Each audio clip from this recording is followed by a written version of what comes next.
there are special connections in the du'as that we make for our brothers and sisters in these last 10 nights, bi'idhnillahi ta'ala, especially if it coincides, bi'idhnillahi ta'ala, with that night.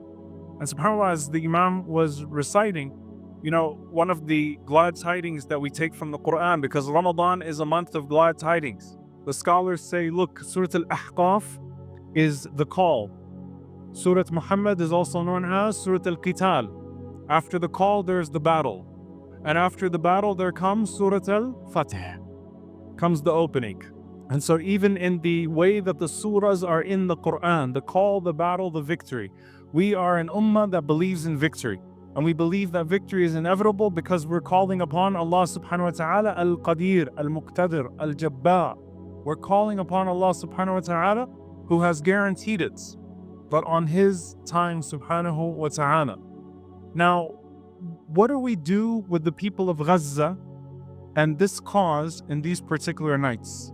And I want to give a few tips. Number one, everything that you are making dua for yourself for, instead of thinking about it like some isolated dua that you leave as a portion of your dua, everything that you're asking Allah subhanahu wa ta'ala to give you, ask Allah to give them as well.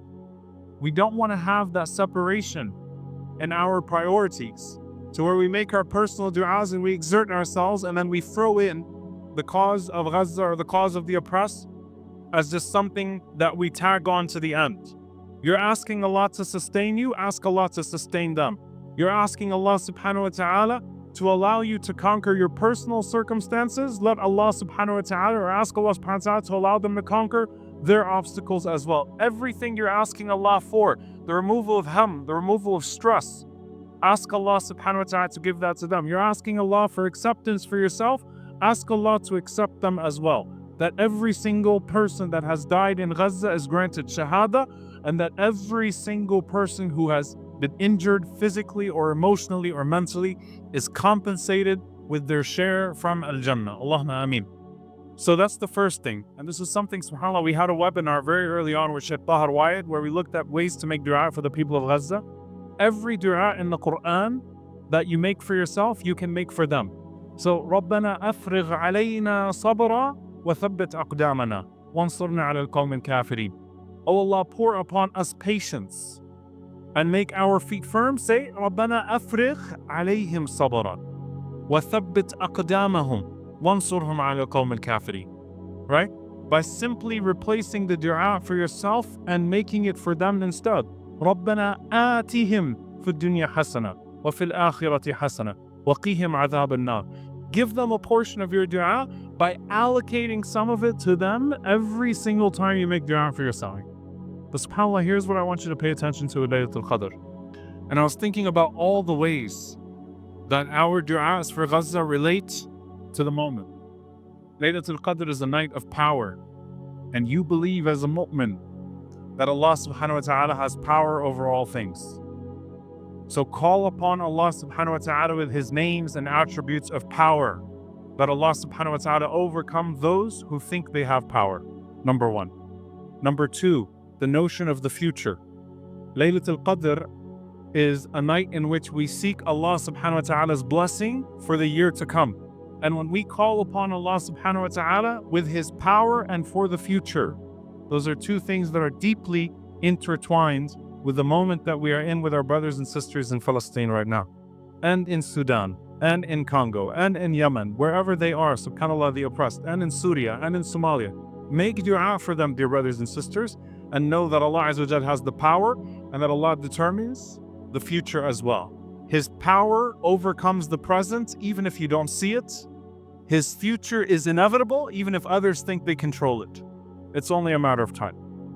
And so you're asking Allah with His power, and you're asking Allah to decree for our brothers and sisters victory this year. Make that dua sincerely. And if you think that on the 23rd night when the Prophet ﷺ, or the 23rd day when he went into Mecca, or the 27th night when Salahuddin al-Ayyubi rahimahullah went into Hittin, or went into Jerusalem, that they were not making dua with that in mind, but they know that Allah subhanahu wa ta'ala decrees, and you're asking Allah to decree victory for them, then you're missing out. So we ask Allah subhanahu wa ta'ala to decree victory for our brothers and sisters. And we ask Allah subhanahu wa ta'ala that we sooner than later get to pray in a free Masjid al-Aqsa, and that every single one of these people is compensated in this life or the hereafter or both. Dear brothers and sisters, there's another thing, subhanAllah, just something that connects to Laylatul Qadr. Of the du'as that the Prophet ﷺ would make, and he made it in Al-Ahzab, in the trench.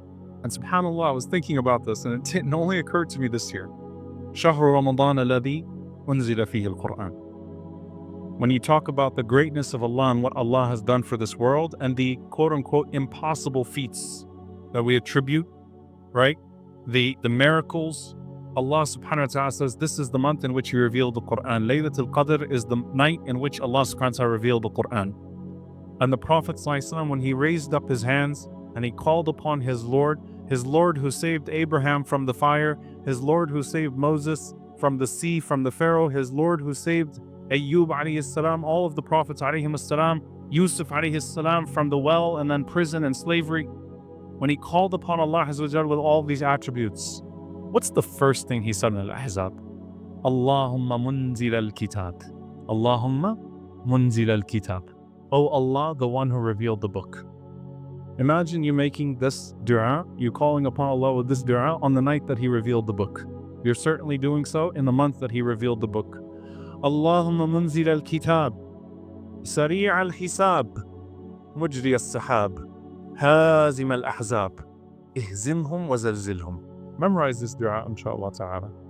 Allahumma munzil al-kitab. Repeat after me. Allahumma munzil al-kitab. O Allah, the revealer of the book. Sari' al-hisab. Sari' al-hisab. The one who is swift in His reckoning. Mujri al-sahab. The one who controls the clouds. What is more remarkable than the control of the clouds, the clouds and the rain is the revelation of the Quran. But you're calling upon Allah who created the earth and can move the earth. Mujri al-sahab. Hazim al-ahzab. Hazim al-ahzab. The one who defeats the armies. And subhanAllah, al-ahzab are these multiple armies. And we know that our people in Gaza are not just fighting one army, unfortunately. Multiple forces. And we need only one to overcome them all. Hazim al-ahzab. Hazim al-ahzab. Ihzimhum wa zabzilhum. Ihzimhum wa zabzilhum. Defeat them and shake them. Just as we make dua for firmness for our brothers and sisters, we make dua for Allah subhanahu wa ta'ala to shake the oppressors who think they have such immunity in this world and who do not fear the consequences of their actions in this life and the next. Make these du'as for power. Make these du'as for victory. Make these du'as for decree. Make dua to the one who revealed the book to reveal victory to us in this year. And subhanAllah, we have gone in these cycles. No one last Ramadan thought we would be here this Ramadan. You know, subhanAllah, the people of Gaza are used to the Israelis being aggressive in Ramadan. Al-Aqsa is used to the yearly aggressions in Ramadan. No one thought it would get to this. But the days switch. Tilka al-ayama. There's a day of hardship and a day of victory. And inshaAllah ta'ala, through the du'as of the ummah and the efforts of the ummah, Allah subhanahu wa ta'ala will show us a change.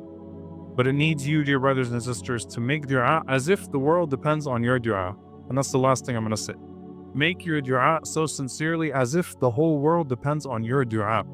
Don't belittle your dua. Don't think, who am I to make dua and what's my dua going to change things?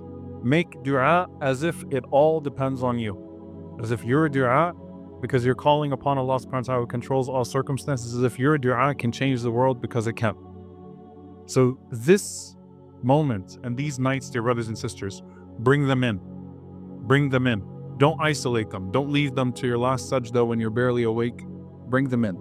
Bring them into your personal du'as. And subhanAllah, you'll find that perhaps when you make du'a for them, your personal du'as will also find more elevation through that.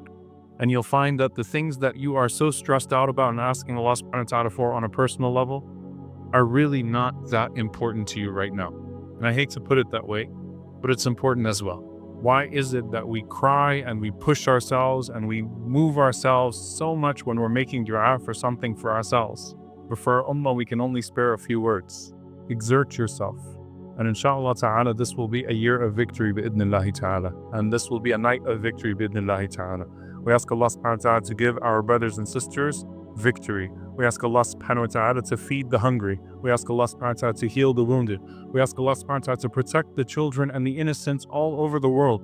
We ask Allah subhanahu wa ta'ala to grant our brothers and sisters victory over their arrogant oppressors and to allow us to be alongside them. We ask Allah subhanahu wa ta'ala to guide us to the ways in which we can support them. We ask Allah subhanahu wa ta'ala, who revealed the book and inspired this ummah with the Quran, to fill us with the Quran and to allow the Quran to bring tranquility into our hearts and steadfastness in our feet. And we ask Allah subhanahu wa ta'ala to pour upon our brothers and sisters and upon us the patience that is needed so that we can continue to strive until we see that victory that He has promised. Allahumma amin.